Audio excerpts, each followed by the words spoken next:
감사합니다. 또 이렇게 장황하게 또 설명도 해주시고 너무 고맙습니다. 먼저 제가 말씀을 가지고 나누기 전에 제가 집사람과 함께 26년간 뭘 했는지 궁금해하실 것 같아서 4분 20초짜리 영상을 하나 좀 준비를 해봤습니다. 잠깐 보고 말씀을 나누도록 하겠습니다.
Onlardan daha üstündedir, doğrudur. Tanrı'nın sözünü ocuduğundan dolayı bunlara günahı işler.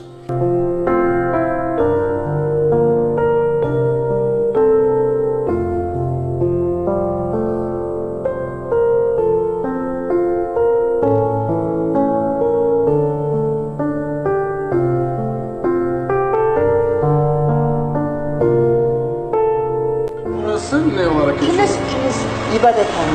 İbadethane. İbadet ediyoruz. Hristiyanlık olarak biliyor musun? Evet, evet. Skandal olayın adresi İstanbul Maltepe'de bir ortaokulun hemen önü. Misyonerler dernek çatısı altında okulun hemen önünde öğrencileri içeri davet edip minik çocukların beynini yıkıyor. Üstelik o derneğin Maltepe Belediyesi'nden ruhsatı bile yok. İddialara göre misyonerlik faaliyeti işte bu noktada yapılıyor. Binanın giriş katında. Okul ile mesafesine bakarsak ortaokul hemen yanımızda. Hiç hoş karşılamıyorum. Yani okulun dibinde olmaması gereken bir şey. Ben de bir yerden duydum. Ama çocuklarımız zaten çağrılıyor. Aslında kapının üzerinde bulunan bu yazı işin özetini anlatıyor. Neden diye sorarsanız Korece dili öğreten kişiler nasıl bu yazıyı yazar? Bakın, ibadet her pazar saat 11'de yazısı yazmışlar. Ve altta da öğrenciler anne babasının iznini almadan giremez yazısını yazmışlar ki bu yazı tepkiler. Geçen kandilde İncil dağıttılar. İncil kitabı. Tabii İncil dağıttılar Maltepe Meydanı'nda. Tabii arkadaşlarımız tepki gösterince sağa sola kaçtılar. Tabii bundan rahatsızız. Müdür beye söylediğimizde müdür bey bir geldi, ne yapıyorsunuz, neden böyle yapıyorsunuz dediğinde biz Korece öğretiyoruz. İşte içerisi görülmeyen yer. İçeridekilerin elinde İncil, dualarını ediyorlar.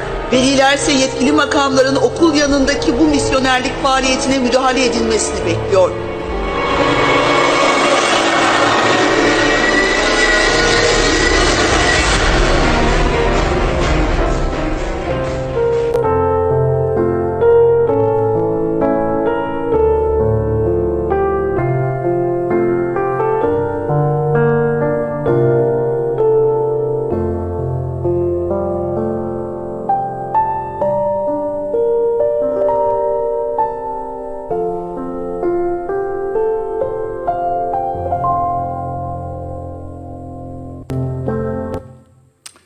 감사합니다. 오늘 이 말씀을 통해서 하나님께서 저에게 주신 어떤 그런 귀한 교훈들을 이제 같이 나눴으면 좋겠습니다. 제가 아주 오래전의 일이라고 생각이 되는데 혹시 여러분들 다 기억할지 모르겠습니다. 대우전자라고 있었습니다. 그때 당시에 이제 럭키금성이 있었고요. 삼성 이렇게 이제 삼두마차로 이렇게 이제 한국의 전자산업계를 이끌어갈 때입니다. 근데 그 중에 럭키금성이 제 기억으로는 그 당시에는 이제 제일 앞서갔고요. 그다음에 삼성이 좀 그랬고 대우전자가 조금 미쳤습니다. 이렇게 좀 세 번째 주자로 좀 나가고 있었죠. 그러다 보니까 이제 대우전자가 이제 조금 영업 전략을 세워서 광고를 하나 하게 되었습니다. 그 아주 오래전 광고인데 지금까지도 제 기억 속에 이렇게 성경 구절만큼이나 아주 각인이 잘 되어 있는 문구였습니다.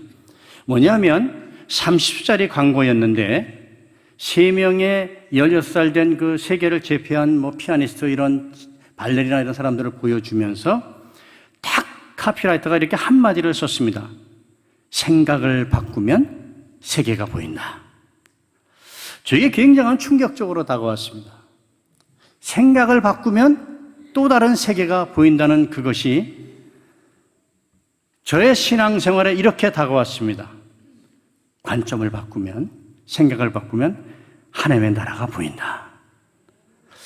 그런 감동이 저에게 있었어요.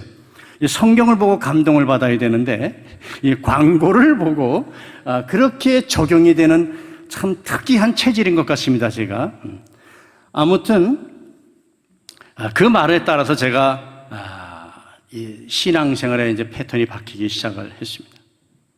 우리가 이렇게 신앙생활을 하다 보면 이런 말들을 주저합니다. 저는 하나님 중심, 발성 중심, 뭐 그렇게 우리가 산다고 고백을 하죠.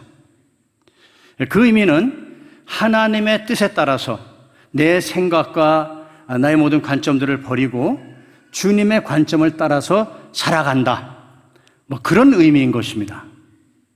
우리가 그렇게 고백을 하죠. 과연 그러면 우리가 그렇게 입술로 고백하는 그 고백과 과연 나의 그 삶의 패턴이 그렇게 가고 있는가? 이런 부분에 대해서 우리가 한번 고민을 진지하게 볼 필요가 있다고 생각합니다. 오늘 본문을 보면 하나님의 절대적인 그 역사심, 주권과 응답에 관한 그런 짧은 내용입니다. 지혜와 지식이 가장 뛰어나다고 하는 솔로몬 왕의 고백서이기도 하고요, 간증서이기도 하고, 그거를 통해서 하나님이 우리에게 무언가를 계시하고 계신다는 것을 저는 생각합니다. 오늘 본문을 이제 한마디로 표현하면 이런 겁니다. 우리가 아무리 마음의 경영을 하기 위해서 계획을 세우고 노력하고 기도하고 간구해도 결론은 주께서 내리신다. 그러다 보니까 우리가 신앙생활에 두 가지의 패턴으로 나타난다고 저는 생각합니다. 첫 번째 그룹이 무언가 하면 하나님이 알아서 하신다니까 굳이 내가 새벽에 나가서 뭐 특세를 하고 뭐 이럴 필요가 있냐 이거죠. 아니, 알아서 하신다는데 맡기면 되지. 이런 이제 패턴이 하나가 나타나고요. 이제 두 번째로는 뭐냐면 도대체 주님이 계획을 세우라는 것인지 그걸 가지고 노력하고 기도하라는 것인지 아닌지 헷갈리지만 그래도 내가 신자로서 기본적으로 해야 될 도리니까 그냥 하자. 이렇게 이제 하는 패턴이 있습니다. 뭐 두 가지 중에 후자가 가장 좋지요. 그렇지 않겠습니까? 그렇지만 그 모습의 내면을 보면 참으로 그 기도 생활과 신앙생활에서 굉장히 힘든 과정을 겪게 된다는 것이죠. 불안과 긴장감이 있잖아요. 그렇죠? 그래서 오늘 저는 이 본문을 통해서 하나님께서 그럼 도대체 이 말씀을 가지고 우리에게 뭘 요구하시는지, 우리가 어떻게 하나님 앞에 서야 되는지에 대해서 우리가 한번 구체적으로 한번 추적을 해보자 하는 것이 저의 설교의 핵심입니다. 본문을 보면 이제 마음의 경영에 대해서 하는 거 보면 마음의 경영은 사람에게 있다 그럽니다. 그 말은 뭐냐면 하나님이 우리 인간을 창조하실 때에 지정의를 주셨잖아요. 그렇죠? 그냥 주신 게 아니라 생각하게 하고 계획도 하게 하시고 또 살피게도 하시고 그걸 주셨어요. 그러니까 마음의 경영과 어떤 노력 이런 것은 저희들에게 주신 특권이고 또 그럴 우리가 해야 될 권리가 있는 것입니다. 그런데 오늘 또 말씀해 보면 또 다른 표현을 또 한다는 것이죠. 그래서 우리가 예수를 믿든 안 믿든 세상의 모든 사람들은 성공적인 자신의 인생을 경영하기 위해서 계획을 합니다. 그죠? 그리고 또 이 계획을 세우는데 지혜가 필요하죠. 지식이 필요하죠. 명철이 필요합니다. 우리가 이런 것을 어디서 얻을 수 있어요? 그래서 우리가 이제 책을 통해서 얻으려고 책도 많이 읽게 하죠. 그리고 이왕이면 인류대를 가려고 하고 사역을 다 하죠. 왜냐하면 그래야 더 좀 똑똑해지고 더 많은 지식과 더 어떤 넓은 경륜을 학자로부터 배울 수 있어서 성공할 수 있다는 것이 우리의 생각들입니다. 그런데 아무리 그렇게 노력을 해도 그렇게 지혜가 뛰어난 사람도 노력을 하다 보면 많은 실패와 좌절을 경험하게 되는 것이 인생이라는 것이죠. 왜 그런가? 결론은 간단합니다. 성경이 그럴 수밖에 없다라고 선언하셨기 때문에 그렇습니다. 야고보서 4장 13절에 14절을 보면 이렇게 표현합니다. 들으라, 너희 중에 말하기를 오늘이나 내일이나 우리가 아무 도시에 가서 거기서 1년을 유하며 장사하여 일을 보리라 하는 자들아, 내일 일을 너희가 알지 못하는도다. 너희 생명이 무엇이뇨? 너희는 잠깐 보이다가 없어지는 안개다. 그럽니다. 요즘 이제 안개가 많이 끼잖아요, 홈타운에. 잠깐 사이에 없어지더라고요. 저희들이 경영하고 계획하고 뭐 이렇게 하는 모든 이런 우리의 인생들이 그런 것이라는 거예요. 제한적이고 아주 한시적이라는 것이죠. 그러다 보니까 신자든 불신자든 뭐 많이 배웠던 그렇지 않던 모든 사람들이 늘 이렇게 긴장 속에서 스트러글링을 하고 또 불안해하고 또 염려하고 이제 그러한 상황. 그래서 오죽했으면 성경에서 염려하지 말라 뭐 이런 말을 그렇게 많이 하시겠어요, 하나님께서. 우리 인생이 그런 거예요. 그래서 이 불신자는 좀 다른 점이 있다고 하면 불신자는 누구를 찾아갑니까? 부당과 용한 점쟁이를 찾아갑니다. 그래서 앞으로 일이 어떻게 될 것인지, 내가 좀 국회의원이 이번에 될 가능성이 있는지 뭐 이런 것들을 이제 많이 물어봅니다. 그럼 우리가 신자들은 그렇게 할 수 있으니까 뭘 해야 돼요? 하나님 앞에 나와서 무릎 꿇고 간구하는 거예요. 그래서 그렇게 우리는 그렇게 하는 행위에 대해서 내가 참 신자로서 정당해. 오늘 2절의 말씀처럼 우리의 행위가 참 깨끗하다고 생각을 하죠. 올바르고 그래야죠. 맞습니다. 잘하는 일이시고요. 반드시 그렇게 하셔야 됩니다. 저도 그렇게 합니다.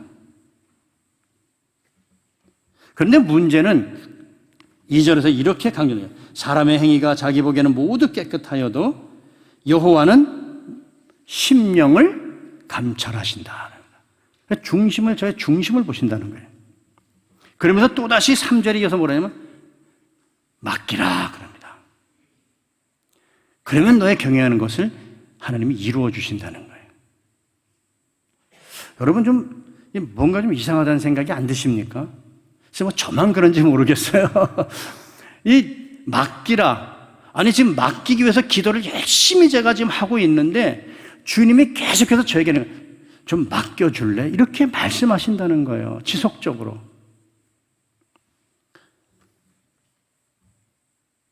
그렇다면은 무언가 좀 문제가 있다는 생각이 드시잖아요. 나는 지금 하나님 이것을 이렇게 이런 문제가 있고 제가 이런 원함과 계획이 있기 때문에 하나님 이 앞에 나서 이렇게 내가 내려놓습니다. 맡겨드립니다. 그런데 주님은 아니라고 그러시니까 하나님의 관점에서 보는 그 맡긴다는 개념과 제 입장에서 맡기는 것과는 엄청난 차이가 있다는 것을 주님이 지적하고 계신다는 생각이 들었습니다.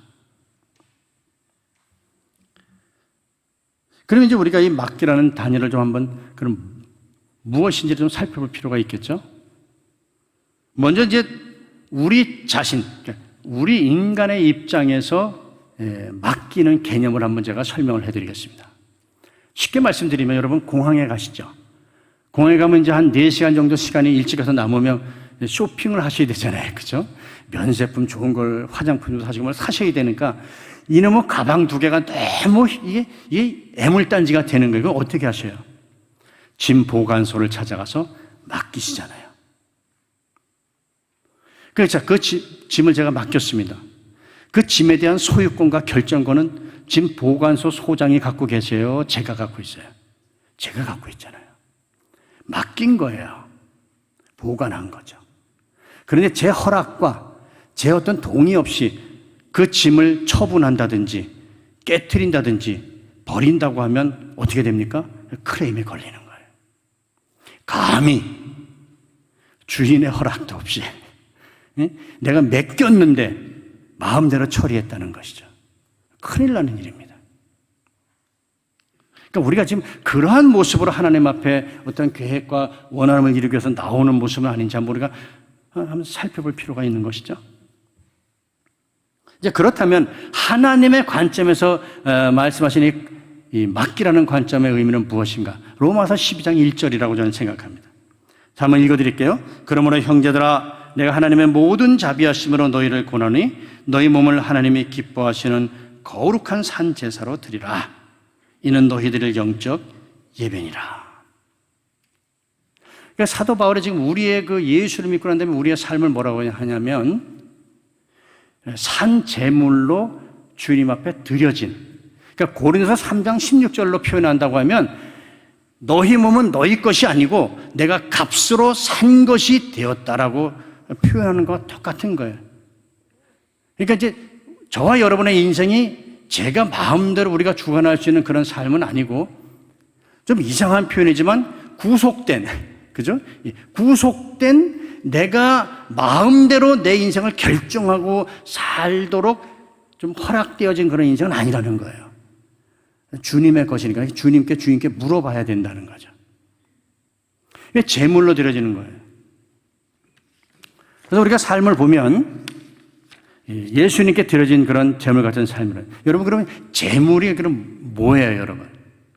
우리가 이제 제물을 이해하려면 구약으로 가야 됩니다. 구약에 하나님께서 이스라엘 백성이 광야로 이제 출애굽을 시킨 다음에 제사법을 가르치시죠. 하나님을 섬기는 법을 가르치시고 정결하게 되는 그런 법. 그 하나님의 성막의 제도를 만들어서 가르치십니다. 이제 법을 주시는 것이죠. 하나님의 나라를 하나님의 나라를 조직하시는데 백성은 이제 만들어 놨으니까 이제 법을 허락하십니다. 그죠? 3대 요소. 그죠? 국민이 있어야 되고, 법이 있어야 되고, 그죠? 통치가 있어야 되잖아요. 국가의 3대 요소잖아요. 하나님이 이제 광야에서 조직을 하시는 거예요. 그래서 이제 제사법을 주시는데, 제물을 가져오라 그러지 않습니까?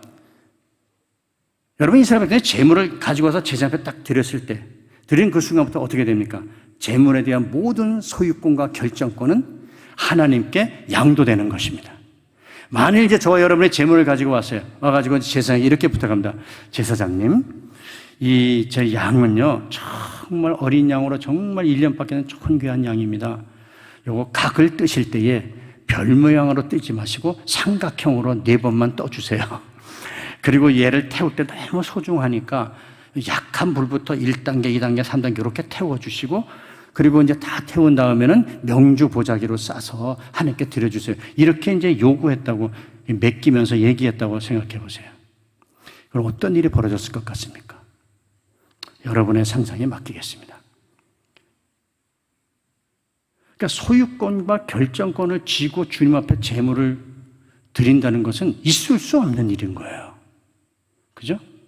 드려지는 성막의 문을 통과하는 그 순간부터 주님의 것이고, 그래서 제사장들은 주님이 명령하신 법대로 규례에 따라서 각을 뜨고 태우고 향기로운 제물로 드려지는 거예요.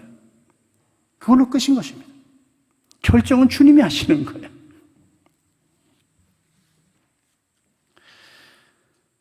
그래서 결론적으로 말씀드리면 하나님의 관점에서 맡기라고 말할 때는 제물의 개념이라는 거죠.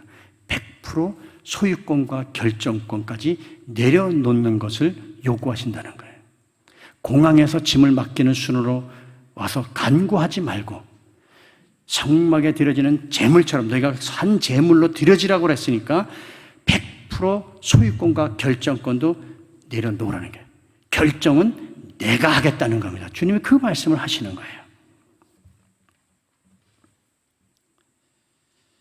근데 우리가 이제 기도할 때에 하나님 다음 주입니다.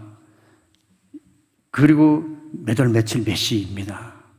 하나님 그리고 우리 자녀가 꼭 요 대학을 가야 됩니다. 뭐 이런 것부터 시작해서 우리가 아주 구체적으로 날짜까지 명시하고 액수까지 할 때는 정해놓고 뭐 도시까지 정해놓고 하나님 이 아파트 아니면 안 됩니다. 뭐 이제 예를 들면 우리 아주 구체적이고 그렇게 저도 훈련을 받았어요. 기도는 그렇게 해야 되는 것이라고. 정말 구체적으로 합니다. 좋죠. 그렇게 이제 하고 나는데 그대로 응답이 되고 또 그보다 더 좋은 것으로 응답하면 우리는 할렐루야를 외치고 감사하고 기도 응답이라고 노트에 적습니다. 그런데 전혀 기대하지 않았던 결과, 기대해서도 안 되고 기대할 수도 없는 최악의 상황으로 결과가 나타났다고 한번 우리가 생각을 해봅시다. 여러분, 우리의 반응이 어떨 것 같습니까? 낙심하게 되죠. 불평하게 됩니다. 하나님을 원망하게 됩니다. 그래서 첫 번째 그룹처럼 에이 다음부터는 기도하지 말고 하나님이 알아서 하시는 거 보니까 그냥 내가 애쓸 필요가 없다. 이렇게 가는 경향이 나타날 수 있어요. 그러면 안 된다는 것이죠. 우리가 왜 낙심하고 결과에 따라서 낙심하고 실망하죠? 내가 주도권을 쥐었기 때문에 그래요. 내가 주님 앞에 내려놓았는데 맡겼는데 소유권과 결정권을 내가 쥐고 있으니까 내 뜻대로 내 원대로 안 되니까 낙심하게 되는 겁니다, 여러분. 재미가 없잖아요. 속상하잖아요. 옆에 있는 저 집사님은 기도할 때마다 100% 응답받는다고 간증하는데 나는 30%도 안 되는 거예요. 그래서 어떻게 기도한다고요? 하나님, 해는 동쪽에서 떠서 서쪽으로 지게 해주세요. 달은 반드시 밤에만 뜨게 해주세요. 별은 맑은 하늘에만 뜨게 해주시고요. 이건 100% 응답되는 거 아니에요. 참 정말 우리가 너무 단순하고 너무 이렇게 사는 것 같지 않습니까, 여러분? 근데 우리가 이렇게 하는 데는 하나님에 대한 신뢰 관계가 좀 부족하기 때문에 그렇습니다. 제가 선교제 살면서 하나님의 저를 이 부분에서 엄청나게 가르치셨어요. 그걸 이제 몇 가지만 좀 말씀을 드리겠습니다. 저희 교회가 이제 사진 동영상 보셨지만 전도 집회를 많이 하잖아요. 뭐 제가 배운 거, 제 아내께 배운 재주는 별로 없고, 그래서 길거리 나가서 복음의 나팔을 부르라고 그 모슬림 땅으로 저를 부르셨으니까 제가 할 일이 뭐 있겠어요, 집사람은. 테러를 당하든 말든 포라든 고발을 하든 그냥 나가서 외치는 거예요. 맨 땅에 헤이딩하듯이 그렇게 26년을 했어요. 그래서 이제 전도 집회를 할 때 제가 이제 이렇게 우리가 일주일간 연세 금식을 합니다. 교인들과 함께. 하나님, 이번 이 주일날에는 정말 하나님 80명 이상 우리 예배당에 오게 해주세요. 그래서 40명밖에 못 들어가는 예배당이지만 2번 이렇게 전도 집회를 하고 우리가 음식을 이렇게 한 100명분을 준비하겠습니다. 하나님 음식이 상하지 않게 해주시고 하나님 무엇보다 아주 태양이 쨍쨍하게 내리쬐는 좋은 날씨를 주셔서 그래야 많은 영혼이 오지 않겠습니까? 그래서 예수 믿는 영혼이 한두 명이라도 생각해 주시라고 우리가 연세 금식을 일주일 동안 합니다. 교인들과 함께. 그런데 토요일까지 그렇게 날씨가 좋아요. 근데 토요일날 밤 저녁 7시가 되는데 이게 웬일입니까? 천둥 번개가 치고요. 구름이 끼더니 그냥 갑자기 밤새도록 비가 오는 거예요. 제가 잠을 자겠습니까, 여러분? 자다 깨다 밖을 나가보면 이제는 그치나 싶으면 비가 더 오는 거 있죠. 그래서 아침 되면 그치겠지 했더니 한 10시에 이제 11시 예배라 10시에 교회를 가야 되는데 그때도 비가 더 많이 오는 거예요. 제 마음이 어떻겠습니까? 얼마나 낙심이 되겠습니까? 하나님, 제가 7일을 못 채워서 그런가요? 한 6일만 연세 금식해서 그런가요? 누구 말마다 나냐? 그런 생각도 막 들고 사단이 이제 막 저를 이렇게 흔드는 거예요. 속상하잖아요. 괜히 금식기도 한 것 같고, 그죠? 손해본 것 같고. 목사님 제가 그렇더라고요. 그렇게 연약한 존재더라고요.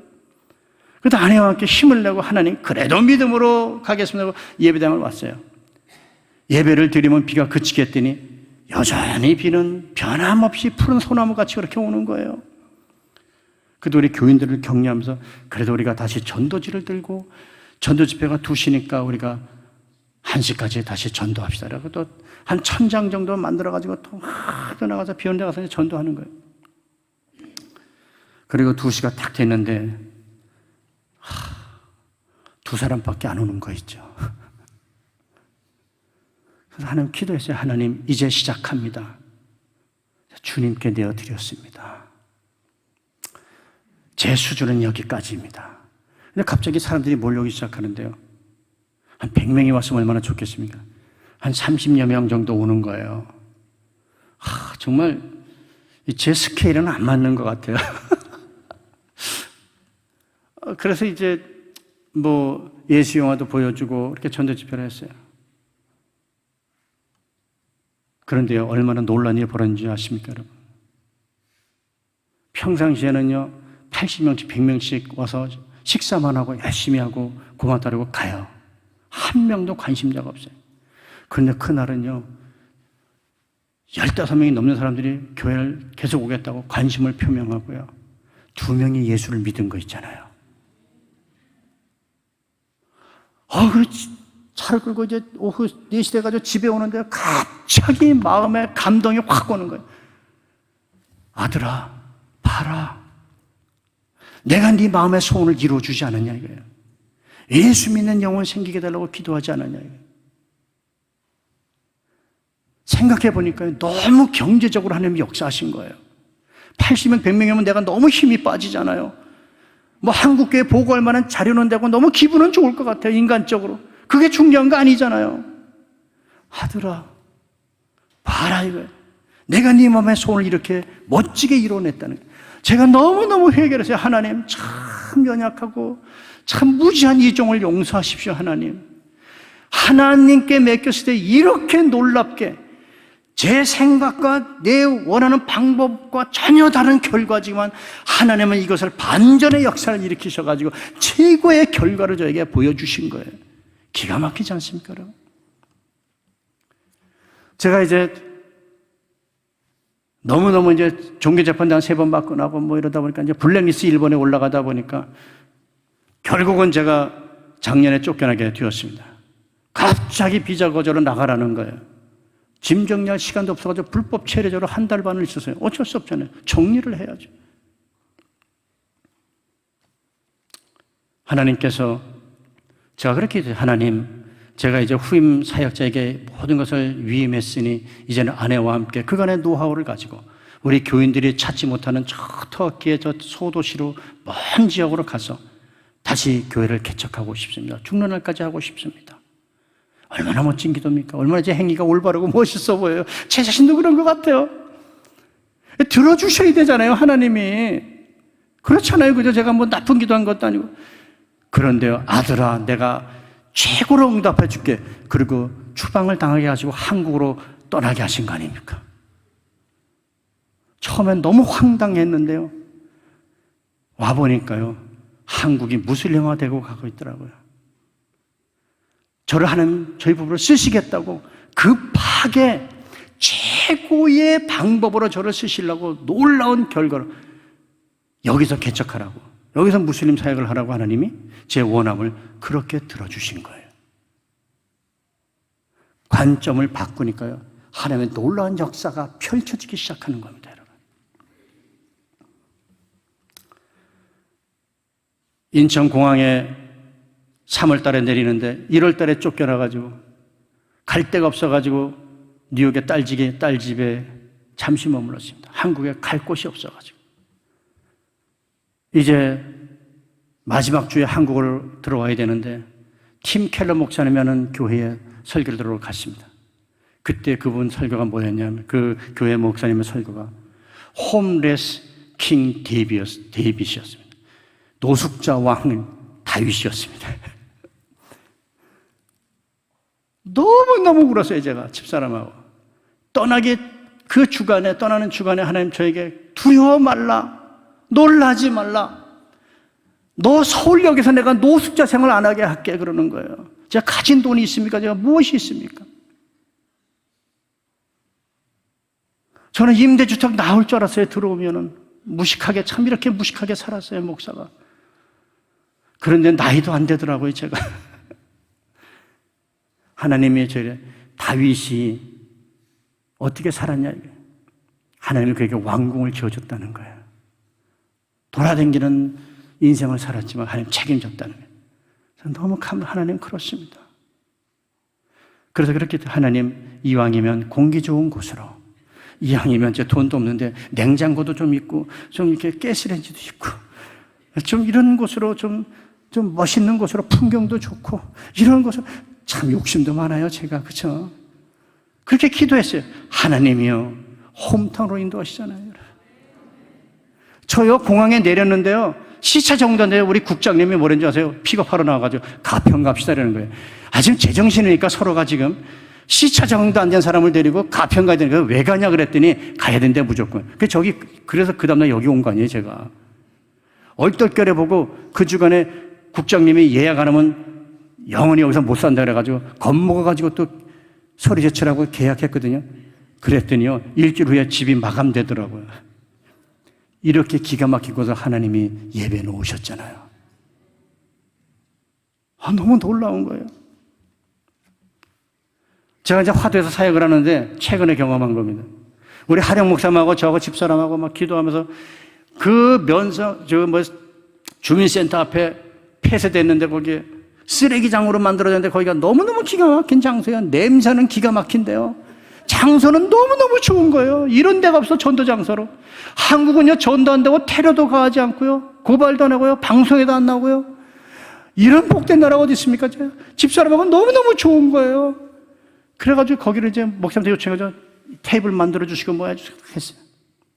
그리고 이제 한 달간 수없이 가면서 리서치하고 그 기둥을 붙잡고 기도도 하고 뭐 이러고 이제 했는데 마지막 날에요.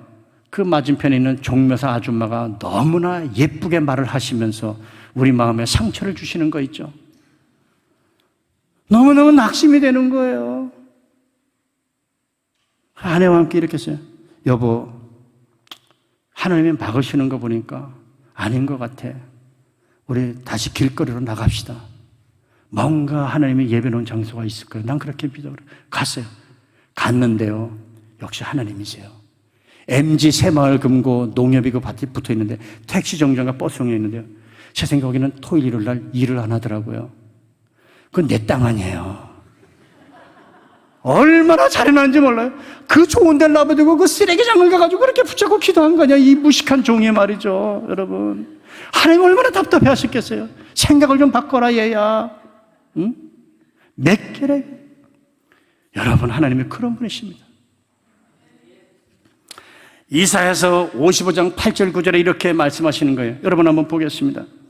여호와의 말씀에 내 생각은 너희 생각과 다르고 내 길은 너희 길과 달라서 하늘이 땅보다 높은 같이 내 길은 너희 길보다 높으며 내 생각은 너희 생각보다 높으니라. 여러분 아멘입니다. 여러분 우리가 내려놓읍시다. 아무리 우리가 지혜로워도 그저 그냥 발톱 밑에 때만큼밖에 안 되는 수준입니다. 우리가 하나님의 지혜는요 차원을 넘어선 지혜고요. 그 생각은 그렇게 높고 기른 거예요. 여러분 그분이 우리에게 말씀, 얘야 나 옆에 나올 때 모든 것을 내려놓으라. 내가 놀랍고 경험하지 못한 일도로 내가 너에게 응답한다는 약속이신 것이죠. 이제 말씀을 맺겠습니다. 여러분 정말 저는 살아오면서 지금도 경험하고 있지만 생각을 바꾸면 하나님의 나라가 펼쳐지는 것을 경험하며 살아왔고 살고 있고 살아갈 것입니다. 하나님께서 때로는 우리가 원하는 대로 응답하셔요. 아니 그보다 더 좋은 곳으로 응답하십니다. 하지만 때로는 전혀 기대하고 싶지 않고 기대할 수 없는 그런 상황으로 몰고 가십니다. 그리고 반전의 역사를 일으키시고 최상의 결과라는 것을 결국에는 이루어내시는 분이 저와 여러분의 아버지시고 하나님이십니다. 이렇게 생각을 바꾸면 그때부터 여러분 인생이 달라집니다. 관점이 바뀌면 이제껏 경험하지 못했던 다른 세계가 열릴 것입니다. 여러분의 가정과 직장과 사업의 또 다른 세계가 펼쳐질 것입니다. 관점이 바뀌면 이제껏 지식으로 알았던 하나님의 나라가 여러분 앞에 멋지게 펼쳐질 것입니다. 관점이 바뀌면 지금까지 경험하고 알지 못했던 하나님의 놀라운 기적의 역사가 여러분 앞에 펼쳐지고 체험하게 될 것입니다.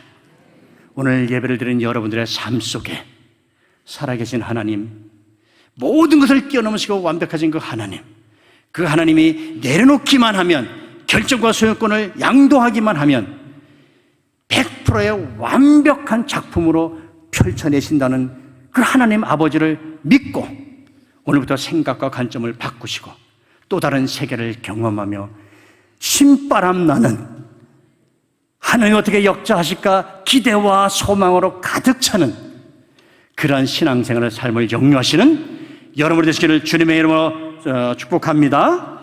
기도하겠습니다. 하나님 감사합니다. 그렇습니다. 하나님, 우리가 지금까지 하나님 우리가 참으로 무지해서 하나님께 내려놓으면서 우리가 계획을 세우고 원함을 가지고 나아갈 때에 소유권과 결정권을 놓지 못한 상태에서 나오고 기도했던 것을 고백합니다. 하나님, 이제 우리가 알았습니다. 하나님이 어떠한 분이신가를 우리가 깊이 있게 깨달았습니다. 이제부터는 하나님 앞에 다 모든 우리 계획과 내용을 내려놓겠습니다. 우리가 구체적으로 조목조목 내가 원하는 것을 아뢰할 것입니다. 그러나 하나님, 우리가 간 것보다 더 좋은 것으로 최고의 것으로 응답하신다는 그 생각과 관점을 가지고 주님 앞에 아뢰겠습니다. 주님 인도하시고 역사하시고 나타내 주옵소서. 그렇게 해서 주님께 감사드리며 예수님의 이름으로 기도합니다. 아멘.